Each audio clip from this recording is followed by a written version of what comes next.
And we continue our discussion with Chuck Nevius from the San Francisco Chronicle. We've been talking politics, is what you're doing right now, but you were a sports writer. You know, and we had Glenn Dickey on last week as well. And I wasn't able to talk to him about this, but the idea being that a sports team is not anymore just like sports. It's in the sports section, like the entertainment section. There's a lot of politics involved with sports. There's a lot of what the city is involved in sports. And, of course, there's a lot of controversy. Right. And your paper has also generated some of that. Right. If nothing else, until you came along and stirred things up in the old-fashioned Chronicle Examiner method right. of investigative reporting. The Bonds steroids case was generated by your colleagues. Right, and they did a great job with that, absolutely. And what were you thinking about that during that time? Well, I was actually still a sports columnist in 2001 when this started to happen. And I got in a lot of trouble for saying whenever there's a dramatic improvement in physical performance, as there has been with Barry Bonds, the question must be asked, are performance-enhancing drugs involved? And everyone knew that there was a lot of smoke here. Everyone knew that these guys were getting bigger and bigger and bigger. Mark McGwire, Jose Canseco, Sammy Sosa, Barry Bonds, and players all over the league suddenly having these surges in power. They're getting bigger. But we needed someone who could put together. You always need more than just the smoke. And Mark Feiner-Iwata and Lance Williams were the two guys who got that and put the whole thing together and did a magnificent job. What I've heard the percent of National Football League players who are taking steroids right now is maybe 1/3. Higher. Much higher. I would think. And, I mean, what do you make to the argument, Bill Bonds has never said that, or the others that were accused? If you're out there in the field, whether it's a new training device or some new bat. Yep. Golfers with new equipment, absolutely. If you're going to be competitive, and it's not strictly outlawed, what's wrong with not being competitive by doing what everyone else is doing? Right. Right. And let's be honest, in baseball and a lot of sports, there's a long history of fudging the truth. If a pitch is inside and it looks like it might have hit you when you jump back, you say to the umpire, oh, it hit me, I should take my base. If you dive for a ball and it bounces just a little bit and then you catch it, you say, no, I caught it. You insist you're safe. There's a long history of that. And that's the old idea of if you're not cheating a little, you're not trying. But there's been I wish I'd kept the article. It was so well written. It was written by a sports doctor who did some analysis and proved that even if Bonds was on steroids, he calculated the number of feet extra it might mean to his bat, and if you look at his home runs, it becomes rather insignificant in terms of the impact on his ability to hit the ball over the fence. Well, I absolutely don't believe that. And the reason I don't is covering the NFL for years, and the reason I don't know what the survey said, but I would say the NFL is rife with performance-enhancing drugs. And then I covered the Olympics for years. I was in Barcelona for Ben Johnson when he was nabbed for steroids. The times have gone down dramatically. The size of the players has gone up dramatically.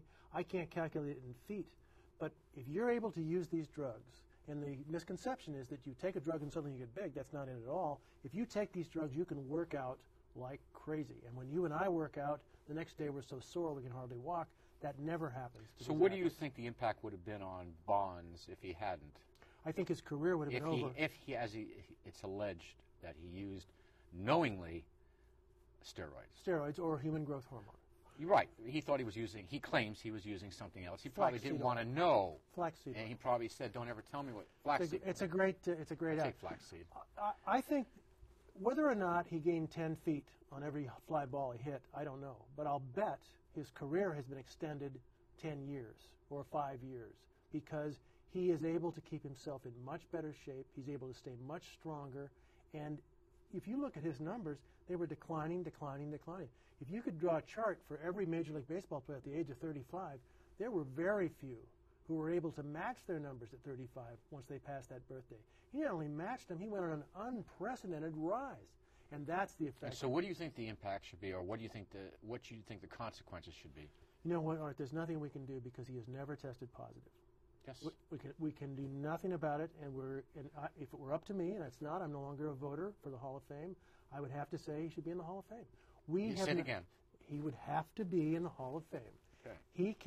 We can't prove that he used performance-enhancing drugs. Change the subject. Because I don't want to use. Go ahead. You finish. Well, I would just say I think this will be known as the steroid era. I think people will always remember him as someone who was a part of that. But I don't think we can keep him out of the Hall of Fame. He's a great hitter. He is, and he was when he weighed 187 pounds. He really was. Okay, now this is far-fetched, and it's probably the residue of romantic left in me. But I believe sports teams, in some ways, mirrors their city at the time of their performance, so that when we were in that Walsh era, that's what the city was like. Yep. And when when the Raiders they're in their state, that's how Oakland is. In other words, do you believe there's any inherent connection, that there's some kind of magical way where the owner's decisions, the manager's decisions, the scouts, the trading can impact a team so that it becomes a mirror of the city it's in? Yeah, I think it does. Why do you? I think this. It's not far-fetched. Well, it's a little far-fetched. It is, I know, because I'm leading to something. Well, but I also think the team does that as well. I did cover the Oakland Raiders when I first came to San Francisco.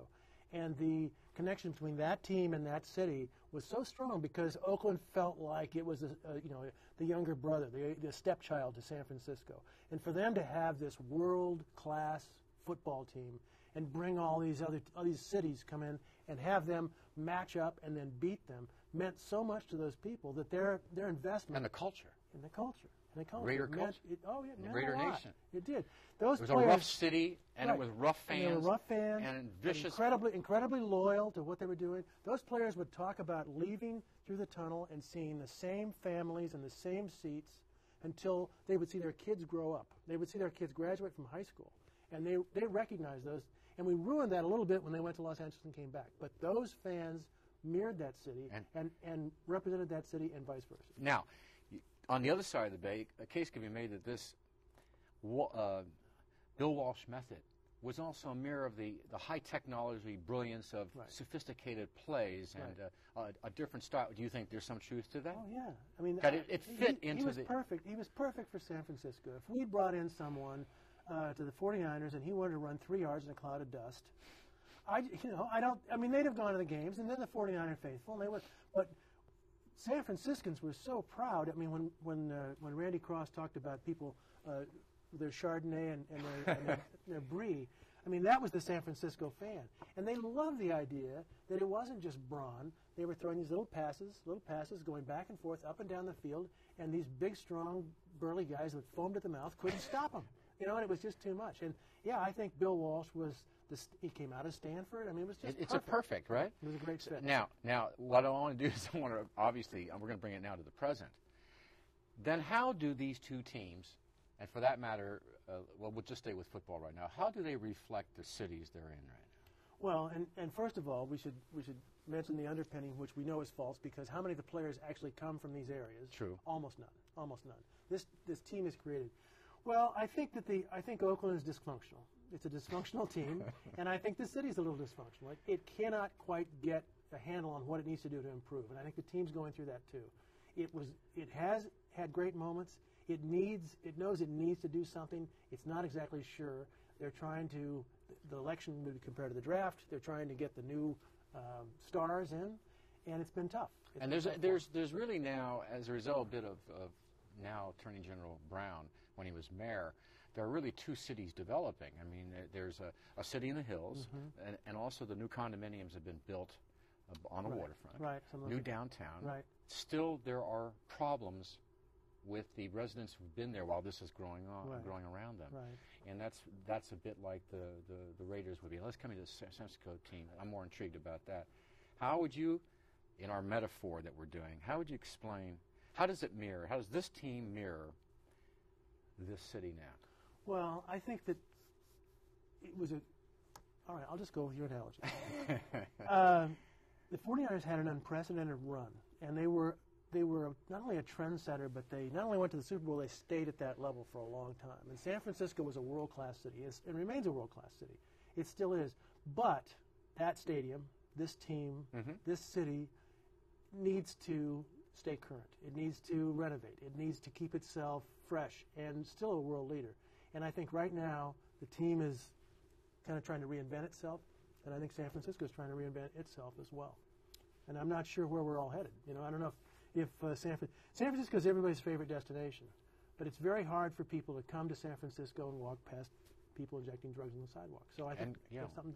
Well, you know, it's interesting you brought up the park. That is quite a metaphor for the situation. I mean, it's sort of a crossroads here, isn't it? And of course, you know, there's one big difference. There's free agencies now, so the team can't develop a lot of character and maintain it. We understand that. But there's decisions made by the team owners and by the manager. I don't want to talk sports because we'll lose a good portion of the audience, but I want to continue this vein here with the time we have left. So that, what do you think is going to happen to the 49ers? Do you think that they're going to be in San Francisco, or do you think they're going to be on the peninsula, or are they going to leave altogether? I don't think they'll leave altogether. I'm not trying to dodge the question, but I don't know. And the reason I don't know is they're going to have to go to Santa Clara, they're going to have to pass an election. And I think the people in Santa Clara are intrigued. I think they think it would be fun. I think it would be interesting to have a team down there. I compared it to a blind date. This sounds like fun, but how much is it going to cost? And it's going to cost a lot. And Santa Clara proper is not a very big area. It's really about 100,000 people. They've got a relatively small police force. This is going to be a big debt service for them to take on if they're going to do this. And you'll have to show me the numbers that show now that these stadiums in the NFL are making a lot of money. Because really, you're looking at 8 games a year. You know, if you split the schedule down the middle, it's not an enormous. It's not like a baseball park where you have hundreds of games and you bring in concerts and all kinds of. It's a great big expense for a very small return in terms of the number of times you fill that stadium. So I'm not sure that that's going to work. However, if that doesn't work, what's going to happen in San Francisco? And at this point, we've got lots of drawing boards and we've got lots of plans, but I don't see anything that's really viable unless San Francisco steps up. Again, that's not a metaphor for the city. That's the reality of the city, that it can't build a ballpark. And yet it's the team that brought so much pride and pleasure to the residents. So it is an example of a problem. On the other hand, there is development planned out there, and it's going on right now. Last few seconds, the Giants are going to lose the bonds now. What should they do, and where do you think they're going to be over the next 2 or 3 years? Well, actually, I think they're in a good spot. I'm an optimist, half full, glass half full here. They've been kind of saddled with bonds, and they've invested this much in him. They feel like he created the ballpark for them. He probably did. He gave them an identity, gave them a face. They wanted to stick with him until he broke the home run record, because it's silly to have this investment for all this time, and then just as it's about to pay off, to get rid of it. He clearly is not the person to take them to the World Series, to the playoffs, to build the team around anymore. But they had to hold on to him until he broke the home run record. That's done. Will they bring another big power hitter in? Yeah, I think they will. Okay, that's the style of the San Francisco Giants. That's the Giants. Chuck Nevius, thanks for being with us. You bet, Art. And thank you for joining us. We'll see you next time. Visit our website at www.sfunscripted.com.